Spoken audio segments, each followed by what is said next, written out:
तो चलिए अब हम देख लेते हैं तीसरे नंबर क्वेश्चन को। तो तीसरा नंबर क्वेश्चन कहता है कि निर्धारित कीजिए कि क्या बिंदु 1,5, 2,3 और -2,11 संरेखी है। तो मुझे ये जांच करना है कि ये तीनों बिंदु संरेखी है कि नहीं।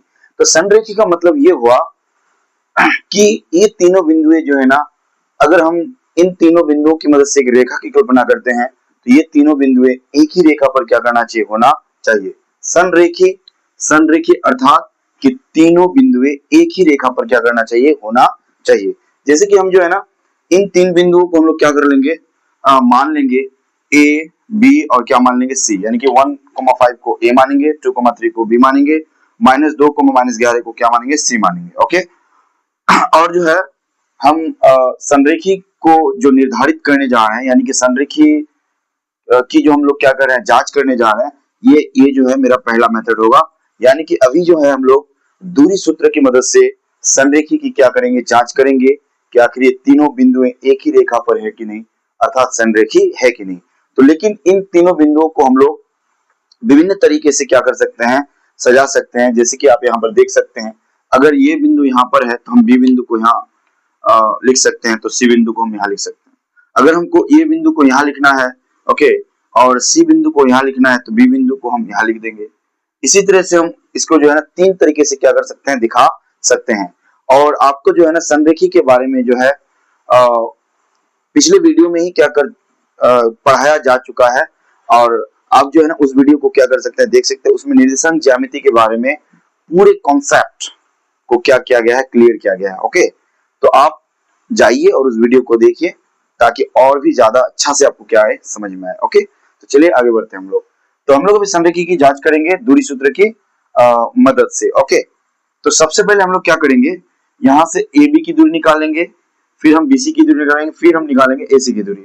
और कंडीशन देखो, सजाए हम तीन तरीके से, लेकिन आपका जो है ना डिस्टेंस उतना ही निकलेगा जो है जितना इसमें निकलेगा, इस कंडीशन में निकलेगा। ओके, तो जैसे कि हम सबसे पहले ए बी की दूरी निकाल लेंगे। ए बी की दूरी, ए बी की दूरी यानी कि दूरी सूत्र क्या होता है, x2 माइनस x1 का whole square plus y2 minus y1 का होल स्क्वायर। तो सबसे पहले हम लोग ए बी की दूरी निकाल रहे हैं, तो हम ए बी के संदर्भ में ही बात करेंगे। इसको हम लोग x1 कह लेंगे, इसको x2, इसको y1, इसको y2। जैसे कि यहाँ पर आप देख सकते हैं x2 का वैल्यू कितना है 2, माइनस x1 का मान कितना है 1, तो होल स्क्वायर, प्लस y2 का मान कितना है 3, और फिर माइनस, फिर कितना है 5 का होल स्क्वायर, तो होल स्क्वायर। ओके, 2 में से 1 गया 1 स्क्वायर, 5 में से 3 गया -2 का होल स्क्वायर।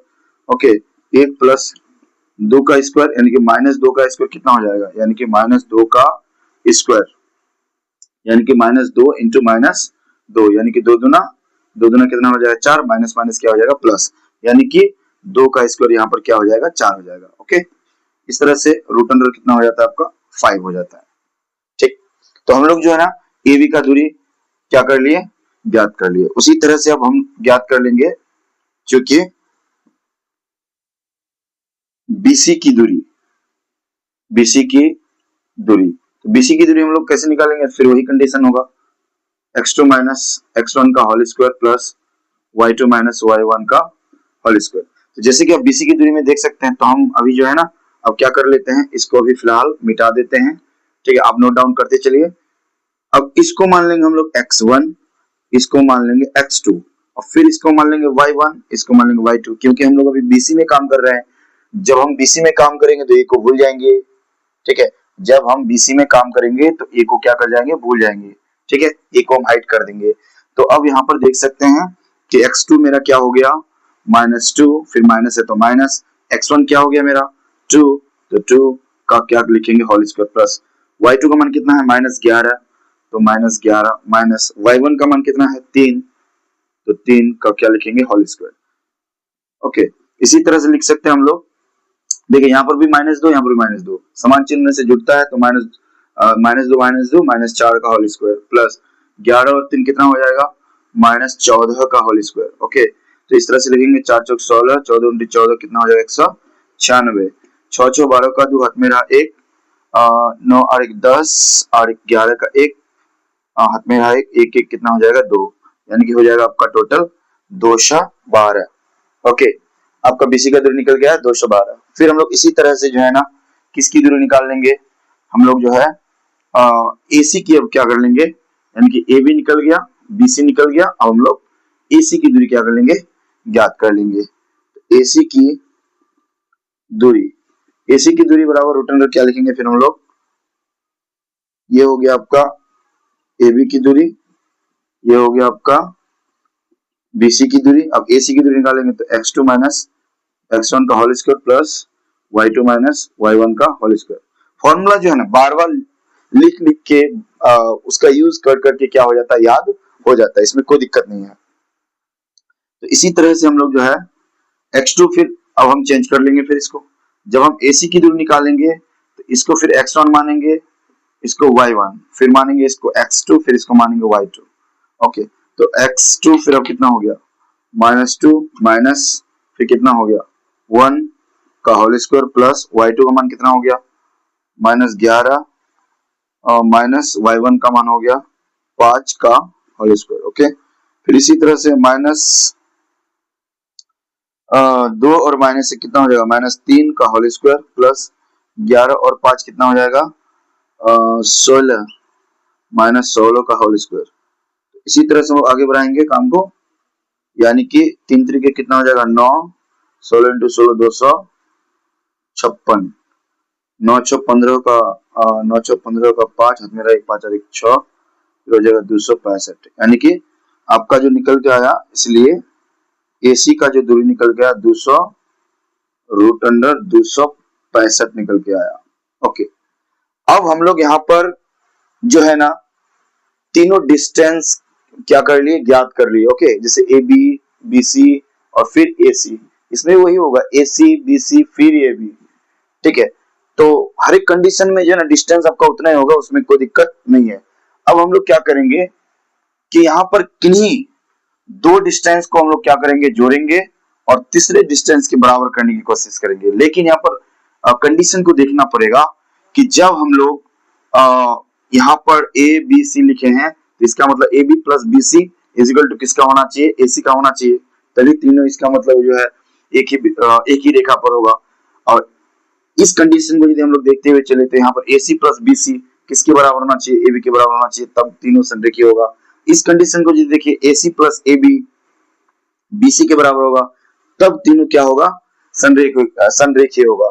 तो हम लोग जो है ना अब क्या कर लेते हैं, अब हम लोग ये जांच कर लेते हैं कि किन्हीं दो दूरियों को जोड़ के, ओके, किन्हीं दो दूरियों को क्या करके जोड़ के जो है ना तीसरी दूरी के बराबर होता है कि नहीं होता है, चेक करते हैं हम लोग। ओके, तो सबसे पहले हम लोग पहला कंडीशन को लेते हैं, यानी कि क्या करते हैं हम लोग A B plus B C बराबर हम लोग ए सी करने का क्या करते हैं, कोशिश करते हैं। तो ए बी का जो डिस्टेंस है कितना है आपका root under 5 plus BC BC BC BC का डिस्टेंस आपका कितना है रूट अंडर 212। ओके, बराबर एसी का जो डिस्टेंस है कितना है आपका 200 कितना है 65। ओके, 200 कितना है 65। तो यहाँ पर जो है ना देखना होगा आपको कि क्या ये संभव है कि अगर हम लोग इनके जो है ना मान को अगर हम लोग तोड़ भी देते हैं तो क्या संभव है कि ए बी के जो मान है रूट अंडर 5 और बीसी के जो मान है कितना 212 रूट अंडर 212, क्या दोनों को जोड़ के क्या रूट अंडर 265 के बराबर होना संभव है? तो बिल्कुल भी संभव नहीं है। यहाँ पर A B plus B C का मान ए सी के इक्वल नहीं होगा। उसी तरह से यदि हम लोग दूसरे कंडीशन में भी और देखें, दूसरा कंडीशन मेरा क्या कह रहा है, ए सी प्लस बी सी किसके बराबर होना चाहिए, ए बी के बराबर होना चाहिए, क्योंकि संरेखी का मतलब होता है कि किन्हीं दो भुजाओं को जोड़ के तीसरे भुजा की क्या होना चाहिए, बराबर होना चाहिए। तो हम लोग जो है ना पहला कंडीशन देख ले, दूसरा कंडीशन चेक कर लेते हैं। जैसे यहाँ पर क्या होता है ए सी प्लस बी सी जो है किसके बराबर हो रहा है यहाँ पर ए बी के बराबर, यानी ए सी प्लस बी सी पूरे के बराबर होगा कि नहीं होगा, बिल्कुल होगा बराबर। तो हम लोग चेक कर रहे हैं। अब जो है ना इस कंडीशन में भी देख लेते हैं। तो ए सी मतलब रूट अंडर 265। ओके, बीसी मतलब क्या हो गया, बीसी मतलब रूट अंडर 212। और ए बी मतलब कितना हो गया √5। इसमें भी पॉसिबल नहीं है कि इन दोनों डिस्टेंस को जोड़ के इस डिस्टेंस की क्या हो जाए बराबर हो जाए, तो ये भी पॉसिबल नहीं है। ओके, अब हम लोग और तीसरा कंडीशन को भी देख लेते हैं। इस कंडीशन में आपका जो है ना AC प्लस AB BC के क्या होना चाहिए बराबर होना चाहिए, यानी कि AC प्लस जो है आपका AB वो होना चाहिए आपका BC के बराबर होना चाहिए, क्योंकि कंडीशन बता रहा है ना इतना प्लस इतना करेंगे तब इतना होगा। ओके, तो अब जो है ना यहाँ पर हम लोग देख लेते हैं AC का वैल्यू कितना है। AC का वैल्यू मतलब कि √, आपका हो जाएगा 265 प्लस AB का वैल्यू कितना है √, कितना एक मिनट, AC का वैल्यू 265,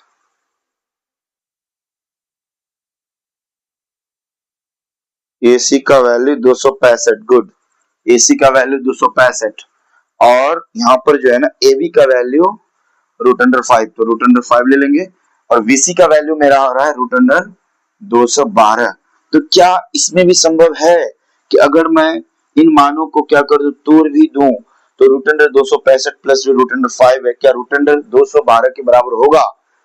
ये बिल्कुल भी पॉसिबल नहीं लग रहा है।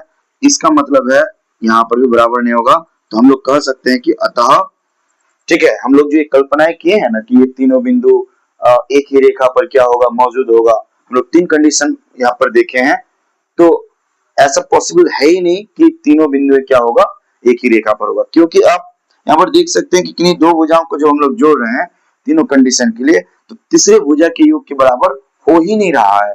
इसका मतलब है कि अतः तीनों बिंदुएं संरेखी नहीं है, तीनों बिंदु संरेखी नहीं है। ओके, तो अब जो है ना हम लोग जो है ना संरेखी जांच करने की सेकंड मेथड को भी क्या कर लेते हैं देख लेते हैं। ओके, अब हम लोग देख लेते हैं संरेखी जांचने का सेकंड मेथड। संरेखी जांचने का सेकंड मेथड क्या है कि अगर आप इन 3 बिंदुओं की मदद से रेखा की कल्पना नहीं करके आप ना किसकी कल्पना करते हैं, आप एक त्रिभुज की कल्पना करते हैं, क्योंकि 3 बिंदु है तो हम त्रिभुज की कल्पना कर ही सकते हैं। तो जैसे अगर इन 3 बिंदुओं की मदद से हम यदि त्रिभुज की क्या करते हैं कल्पना करते हैं, तो आप यहाँ पर देख सकते हैं कि जैसे इसको हम A मान लेते हैं, इसको B और इसको क्या C। तो A बिंदु जो है हम लोग मान लेते हैं कि इसको 1,5 को A मानते हैं और 2,3 को हम लोग B मानते हैं और -2, -11 को हम लोग क्या मानते हैं C मान के चलते हैं। कोई दिक्कत तो नहीं है, ठीक है। अब लोग सर त्रिभुज की मदद से हम लोग कैसे संरेखी जांच करेंगे, तो आपको पता होना चाहिए संरेखी का मतलब होता है कि तीनों बिंदु एक ही रेखा पर होना चाहिए, और तीनों बिंदु यदि एक ही रेखा पर होगा, तीनों बिंदु यदि एक ही रेखा पर होगा